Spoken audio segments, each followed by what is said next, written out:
Ratio పెట్టుకోండి. 100 points for example మీరు 250 దగ్గర కొన్నారనుకోండి. మీ టార్గెట్ 350 పెట్టుకోండి. స్టాప్ లాస్ 150 పెట్టుకోండి. మీరు ఖచ్చితంగా మీ టార్గెట్ అనేది రీచ్ అవుతుంది. జాగ్రత్తగా ప్లేస్ చేసుకోండి. ఓకేనా? మార్కెట్ అయితే కంప్లీట్‌గా రికవరీస్ అనే ఉంది కాబట్టి మార్కెట్ ఫస్ట్ 15 మినిట్స్ స్కాన్‌లో ఒక బుల్లిష్ క్యాండిల్ వస్తే మాత్రం మీరు కాల్ ఆప్షన్ ప్లానింగ్ తీసుకోండి. లేదా ఒక బేరిష్ క్యాండిల్ వస్తే మాత్రం వెయిట్ చేయండి. ఎందుకంటే మార్కెట్ ఈ లెవెల్ వరకు ఫాల్ అయ్యి రికవర్ అయ్యే ఛాన్స్ కూడా ఉన్నాయి.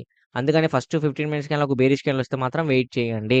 30 మినిట్స్ మార్కెట్‌ని అబ్జర్వ్ చేసిన తర్వాత మార్కెట్ ఎలా ఉంది అనేది 5 మినిట్స్ క్యాండిల్ కూడా చూసుకోండి. ఎందుకంటే ఎక్స్‌పైరీ డే కాబట్టి మనం చెప్పలేమనమాట. మార్కెట్ కన్సల్టేషన్ అయ్యే ఛాన్సెస్ చాలా ఎక్కువుంటది. అందుకని అంటే యాక్చువల్లీ మొమెంటమ్ ఉంది రేపు. కానీ కన్సల్టేషన్ అయ్యే ఛాన్స్ కూడా ఉందనమాట. అందుకని.